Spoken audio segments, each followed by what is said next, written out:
Sofia? Tudo bem. Vocês são lindas. Você é muito bonita. Quanto? Vou contar a história de duas ursas. Vocês já viram ursas? Eu já vi no zoológico e na TV. E Eu você? só vi do zoológico e na TV. Também? Vocês são lindas. Então tá, quem é que tá mais ouvindo essa história? Eu, Lá na TV? Eu vou dar um oi pro pessoal. Oi, pessoal! é na TV não, é no É. celular. Ah, tá bom, obrigado. Oi, pessoal! Tudo bem? As duas ursas. Queridas crianças, vocês já viram um urso? Provavelmente não. Não existem ursos selvagens em nossos dias hoje. Existem alguns mantidos presos em espetáculos de animais ou carregados em jaulas. Mas não existe um osso solto na floresta ou nos campos. Então, provavelmente vocês nunca tenham visto um urso. Um urso é grande, peludo, selvagem e feroz, com dentes e garras grandes e muito, muito forte. O que é isso? Estão ensinando? Ficou legal. Matam ovelhas, carneiros, bezerros e cabras e os comem. Quando estão com fome, com muita fome, ataca homens, mulheres ou crianças e despedaçam-nos. Comem crianças também. E eu vi. Ursas com pequenos filhotes são especialmente ferozes e cruéis.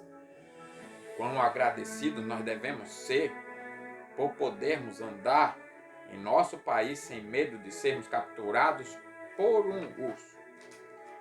Agora eu contarei a vocês uma história sobre um bom homem, duas ursas e algumas crianças malvadas. Esta é uma história da Bíblia. Portanto, vocês devem acreditar que é verdadeira. Histórias em outros livros costumam ser apenas faz de conta e nos contam coisas que na verdade nunca aconteceram. Histórias bíblicas, vocês devem sempre se lembrar, são sempre verdadeiras. Nunca se esqueçam disso. Tá bom, Sofia? Tá ok, Luana? Tá ok, crianças? Ouçam bem. Então subiu dali a Betel, e subindo ele pelo caminho, uns meninos saíram da cidade e zombavam dele e diziam-lhe: sobe, calvo, sobe, calvo. E virando-se ele para trás, os viu e os amaldiçoou no nome do Senhor. Então duas ursas saíram do bosque e despedaçaram 42 daqueles meninos. Despedaçaram. Tinha menino. O que isso significa? Deixa eu contar para vocês. Há aproximadamente 2.700 anos havia um homem chamado Eliseu. Ele era discípulo de um famoso profeta de Deus chamado Elias. Diga, Luana, o que foi? Eu ia falar o nome dele. Ah, muito bem. Então, continuando, depois que Elias foi arrebatado ao céu numa carruagem de fogo, Eliseu foi indicado para ser o profeta em seu lugar. Daquele dia em diante, ou melhor, daquele dia até o dia de sua morte, foi um homem muito útil para a obra do Senhor, fazia muitos milagres. Ele costumava caminhar pelas terras de Israel, ensinando pessoas a servirem a Deus e advertindo-as sobre os seus pecados, desobediência contra Deus, agir contra Deus, pensar, sentir contra Deus. Em alguns lugares, ele mantinha escolas, era um tipo de escola, sabe? Chamadas escolas de profetas, dos profetas. Desta forma, tornou-se famoso por toda a região. Oi? Agora em diante não tem escola assim, né? Só Tem ainda. Mas vamos ver o que ele fez lá. Olha, todos conheciam Eliseu e todas as boas pessoas o amavam. Um certo dia, não muito depois que Elias foi arrebatado, Eliseu foi a um lugar chamado Betel. Onde era o lugar? Chamado como Betel, onde havia uma escola. Eu arrisco dizer que ele foi para saber como a escola estava, se estava correndo tudo bem. Todas as escolas precisavam ser acompanhadas e examinadas, e era bom para os alunos que eles fossem avaliados. Apenas garotos e garotas malcriados não gostavam de ser perguntados sobre o que eles andavam aprendendo. Mas quando o velho e bom Eliseu estava chegando a Betel, uma coisa muito triste aconteceu. Muitas crianças que saíam da cidade apareceram e comportaram-se muito mal. Eles começaram a desrespeitar Eliseu e a apelidá-lo. Em vez de respeitá-lo e reverenciá-lo como boas crianças, caçoavam e diziam coisas ofensivas, dizendo: sobe, calvo, sobe, calvo. Eles gritavam: sobe, calvo, sobe, calvo. Eles o chamaram de calvo certamente porque o bom profeta era careca. Sabe, sem cabelo? Conhece alguém sem cabelo? Não diga o nome. Devido à sua avançada idade, acredito que eles diziam sobe porque seu mestre Elias tinha sido recentemente arrebatado para o céu para morar com Jesus, como todos sabiam. Eles achavam melhor que Eliseu acompanhasse seu mestre Elias e não os aborrecesse mais com os seus ensinamentos. Vocês também são assim? Não gostam de Jesus? Eu gosto, eu amo. Não vão ouvir a palavra de Jesus agora aqui? Eu vou ouvir sim. Então, era como se eles estivessem dizendo: vá embora daqui, seu profeta de Deus. Já passou da hora de você subir e vá para o céu como seu mestre foi, porque nós não queremos você falando de Jesus aqui para nós. Pare um pouco para pensar no quão perversas essas crianças eram. Elas viviam em uma cidade onde elas deveriam estar aprendendo coisas boas. Havia uma escola de profetas em Betel, mas eu receio que eles não tenham aproveitado suas oportunidades e preferiram as brincadeiras do que as aulas. Eles não tinham motivos para atormentar Eliseu e tratá-lo tão mal. Ele nunca os tinha maltratado e nunca fora grosseiro com eles. Eliseu era um homem bom e um de seus melhores amigos. Sobretudo, eles não deveriam ter dito sobe. Eles deveriam ter dito: fique conosco, ensine-nos o caminho para o céu, sobre Jesus, sobre Deus. De fato, é muito triste ver como até mesmo pequenas crianças podem fazer tanto mal. É triste ver o quão corrupto meninos e meninas podem ser desde o ventre. E quantas coisas desagradáveis eles podem dizer, mesmo quando vivem perto de uma escola. Sabe, Sofia? Assim não. Sabe, Luana? Prestando atenção? Mas o que fez Eliseu quando essas crianças o trataram daquela forma? Nós vimos que ele, virando-se para trás, os viu com tristeza e descontentamento. Provavelmente, eles tinham feito a mesma coisa outras vezes. Deveriam ser crianças que sempre faziam aquelas coisas. Aquilo se tornara um hábito incurável. Já era hora de eles serem punidos. E então nós vemos que o profeta os amaldiçoou no nome do Senhor. Isto não significa, que fique bem claro, que Eliseu agiu movido pela raiva. Não é isso que significa aqui. E fez o mal às crianças como fariam homens maus. Também não é isso. Ele não era esse tipo de homem. Significa apenas que ele solenemente pronunciou a ira e desapontamento de Deus contra eles. Reverentemente ele disse: no nome do Senhor. Que Deus certamente os puniria e que era seu dever como servo do Senhor proclamar isto. De fato, Eliseu não agiu movido pela raiva, pelos desejos do seu coração. No tribunal, um juiz não tem raiva de um réu no momento em que o condena à prisão.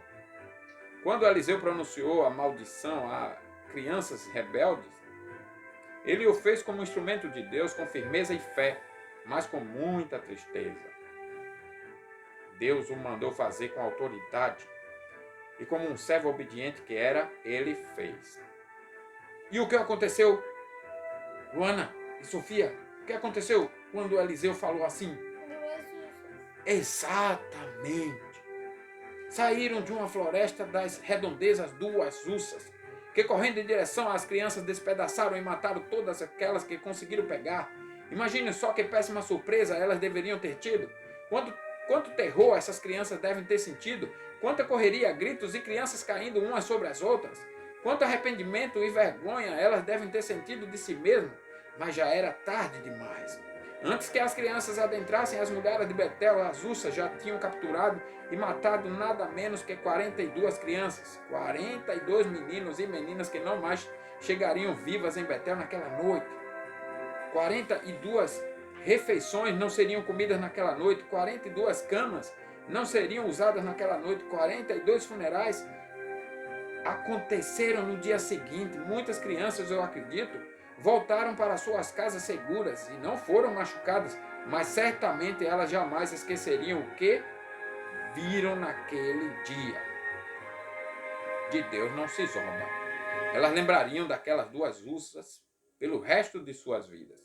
Então, crianças, essa é uma história triste, mas também é uma história bastante instrutiva, como também as coisas escritas na Bíblia. Isso foi escrito para o bem de vocês. Viu? Luana, Sofia, foi escrito para o bem de vocês. Tá certo, crianças que estão acompanhando? É para o bem de vocês.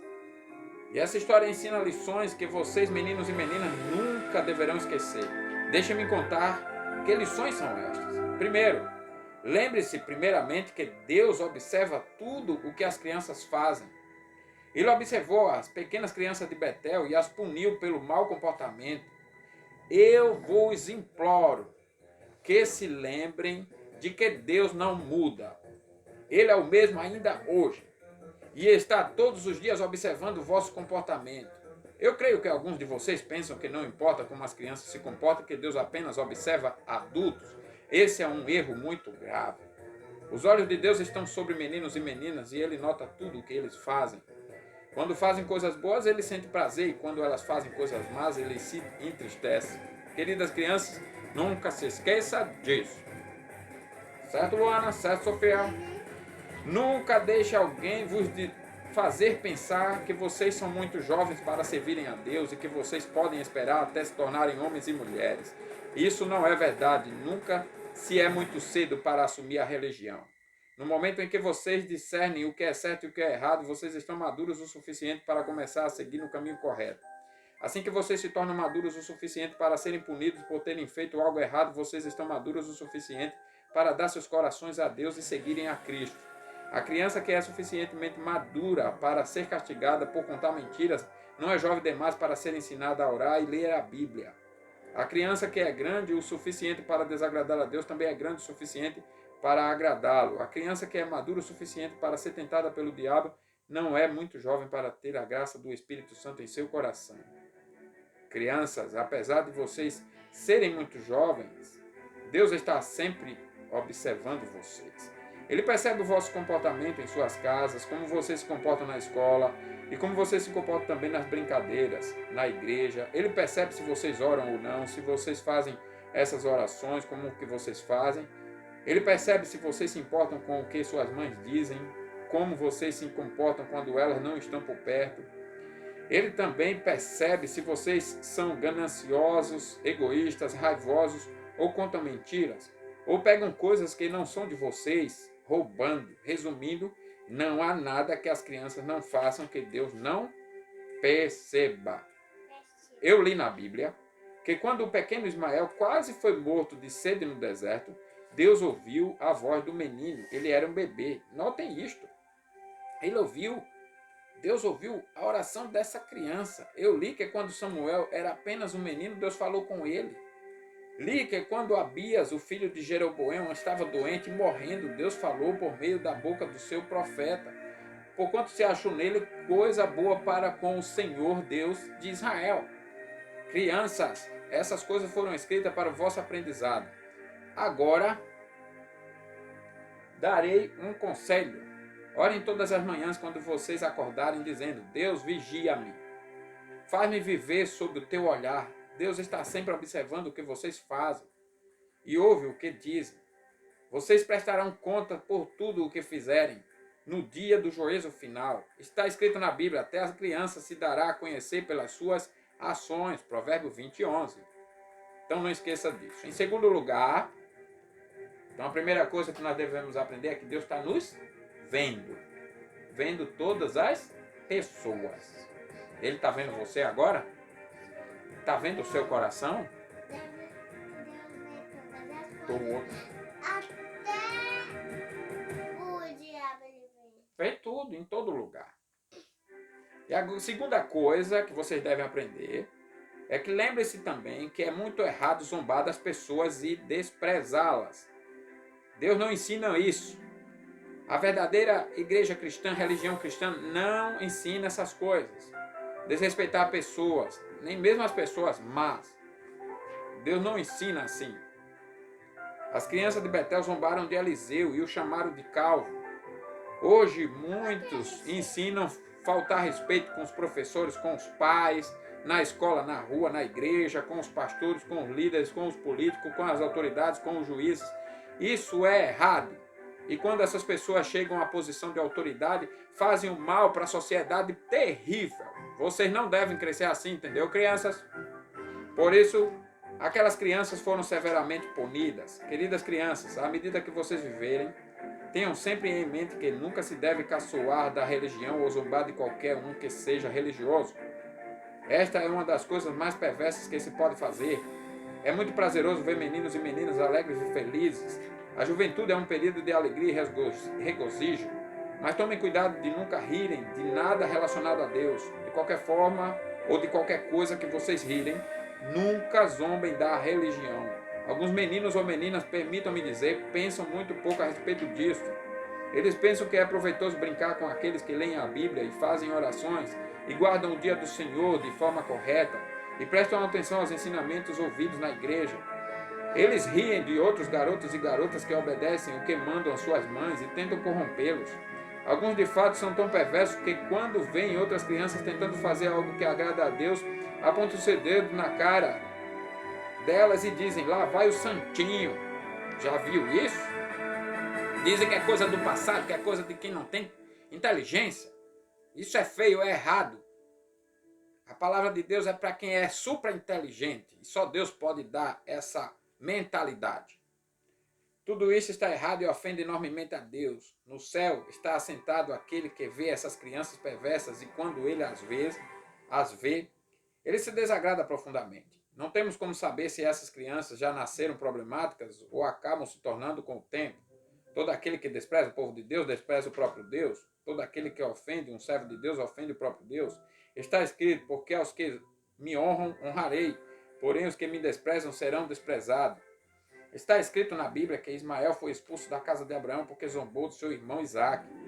Paulo nos fala a respeito disso, dizendo, aquele que era gerado segundo a carne perseguia o que era segundo o Espírito. Quando Ismael fez isso, ele era apenas uma criança, sabe? Mas apesar de ser uma criança, ele era velho o suficiente para ofender a Deus e trazer grandes problemas a ele e a sua mãe. Queridas crianças, alguns de vocês provavelmente têm bons pais que vos ensinam a ler a Bíblia e a orar. Espero que vocês nunca zombem deles pelas costas e os ridicularizem quando eles falarem sobre religião. Tenham certeza de que quando fizerem isto estarão cometendo um grande pecado. Está escrito, os olhos que zombam do pai ou desprezam a obediência à mãe, covos de ribeiros os arrancarão e os filhotes da águia os comerão. Então, lembre-se disso também. É muito errado zombar das pessoas. Em último lugar, aprendam essa lição. Então, a primeira coisa é o quê? Deus está vendo tudo. A segunda coisa é o quê? É muito pecado zombar. Cadê vocês? É muito pecado zombar das pessoas. E de Deus, exatamente. E em último lugar, aprenda o que é pecado, que o pecado sempre traz sofrimento no fim das contas. Trouxe morte e feridas às crianças de Betel. Trouxe choro e pranto aos seus lares. Se essas crianças malcriadas não tivessem zombado de Deus, pelo contrário, o honrasse e o respeitasse, elas não teriam sido despedaçadas pelas russas. A culpa foi delas. Elas quem zombaram. Queridas crianças, à medida em que viverem, Vocês verão sempre a mesma coisa. Aqueles que vivem por conta própria e levam uma vida em pecado, certamente, mais cedo ou mais tarde, se encontram em problemas. O problema pode não aparecer imediatamente, pode até mesmo não aparecer por muitos anos, mas mais cedo ou mais tarde acaba vindo. Existe um inferno angustiante no fim das contas, e aquele que semear o pecado certamente colherá o sofrimento eterno. Adão e Eva comeram do fruto proibido no Éden, e qual é a consequência? Qual foi? O sofrimento. Foram expulsos do jardim envergonhados. As pessoas do período anterior ao dilúvio continuaram comendo e bebendo e ignoraram os avisos de Moisés, de Noé, aliás, a respeito do dilúvio. E qual foi a consequência? Sofrimento. O dilúvio veio e eles se afogaram. O povo de Sodoma e Gomorra continuou pecando em ódio aos conselhos de Ló. E qual foi a consequência? Sofrimento. O fogo veio dos céus e todos foram destruídos. Esaú trocou seu direito de primogenitura por um prato de lentilhas. E qual foi a consequência? Sofrimento. Ele buscou-a novamente quando já era tarde demais, com muitas lágrimas. Então o pecado traz sofrimento. Os filhos de Israel não obedeceram à ordenança de Deus e não subiram à terra de Canaã quando Deus ordenou. E qual foi a consequência disso? Sofrimento. Eles vaguearam por 40 anos no deserto. Acã, quando Jericó foi destruída, não obedeceu ao comando de Josué, mas roubou a prata e ouro. E qual foi a consequência? Sofrimento. Ele foi descoberto e publicamente apedrejado. Judas Iscariotes, um dos 12 apóstolos, não deu seu coração por completo a Deus, mas por dinheiro traiu seu Senhor. E qual foi a consequência? Sofrimento. O dinheiro não o satisfez e não o fez feliz, e ele se enforcou. Ananias e Safira disseram uma grande mentira a Pedro e os apóstolos, querendo se passar por bons e manterem suas riquezas ao mesmo tempo. E qual foi a consequência? Sofrimento. Ambos foram fulminados em um só dia. Já imaginaram isso? Queridas crianças, lembrem-se dessas coisas até o fim de suas vidas. O salário do pecado é a morte. O fruto do pecado, no fim das contas, nos traz problemas. Aquele que conta mentiras, ou rouba, ou embriaga-se, ou não guarda o dia do descanso no padrão de Deus, pode não sofrer da primeira vez. Mas no fim o pecado vem à tona, mais cedo ou mais tarde, neste mundo ou no próximo. Aquilo que semearam, como as crianças de Betel, certamente colherão sofrimento. O caminho para transgressores é duro. Preste atenção nisso. Tem pessoas que na vida vivem no erro, pensando como alguém que salta de um prédio de 100 andares. Viu, Luana e Sofia? E então ele chega no andar de número 60 e diz: eu não morri. Me disseram que se eu pulasse daqui eu ia morrer, mas eu não morri. Mas o fim da vida não é ali, no andar 60. Ainda tem muita queda livre até o chão. E o chão é morte. Então, na vida sem Jesus, não é porque está dando algumas coisas certas que o fim é de vida. Sem o verdadeiro Jesus, o fim é de morte. E agora, para finalizar, vos trarei 3 conselhos. Os considerem e guardem em vossos corações. Em primeiro lugar, estabeleçam em suas mentes que o caminho para a felicidade é buscar viver no caminho do Senhor. Se você buscar viver seguindo seus próprios caminhos e viver em pecado, certamente sofrerá. Em segundo lugar, se vocês quiserem seguir os passos do Senhor, peçam a Cristo para o fazerem bons e colocar o seu Espírito em seus corações. Vocês não podem ser bons por conta própria, eu sei. Seus corações são muito frágeis e o pecado e o diabo são fortes, mas Cristo pode fazê-los bons e Ele está pronto e disposto para fazer isso. Ele vos pode dar novos corações e força para vencer o pecado. Então, tomem Jesus Cristo como vosso pastor e amigo. Creiam nele. Peçam a ele perdão. Não perca tempo. Não deixe o orgulho dominar vocês. Lancem vossas almas sobre ele. Jesus, que morreu na cruz para vos salvar, tem um carinho especial pelas crianças. Ele diz: deixai os pequeninos, os meninos, e não os estorveis de vir a mim, porque dos tais é o reino dos céus. E por último, se vocês querem se manter distantes do mal que há no mundo, lembre-se todos os dias que Deus está vigiando vocês. e vivam no seu caminho. Nunca desrespeitem os servos do Senhor ou brinquem com a religião. Amem aqueles que amam a Deus e tenham como amigos aqueles que são amigos de Deus. Rejeitem qualquer tipo de pecado. Quando pecadores tentarem vos levar ao pecado, não consintam. Abominem o mal, abram caminho para o que for bom. Aprendam com Jesus, vivam com Jesus. Procure Jesus, ame Jesus, tenha prazer em Jesus, no verdadeiro Jesus. Queira ver Jesus, queira encontrar Jesus no céu e estar eternamente com Ele para amá-lo, ser amigo dele. Queridas crianças, se vocês viverem neste caminho, Deus vos abençoará e vocês vão perceber que vocês escolheram a boa parte, a qual não vos será tirada. Lembre-se destas coisas e vocês terão aprendido algo a respeito das duas ursas. Tudo bem, Luana? Uhum. E a Sofia? Tudo bem, Sofia? Vamos aprender então? Feche os olhos, nós vamos orar. Digam assim: querido Deus, muito obrigado por essa mensagem. Me ajude a viver como ensina a tua palavra, confiando em Jesus, crendo nele, perdoado por ele e obediente com alegria a toda a tua vontade. Em nome de Jesus. Amém. Muito bem. Vai dar tchau pro pessoal? Tchau, pessoal. Tchau, pessoal. Tchau.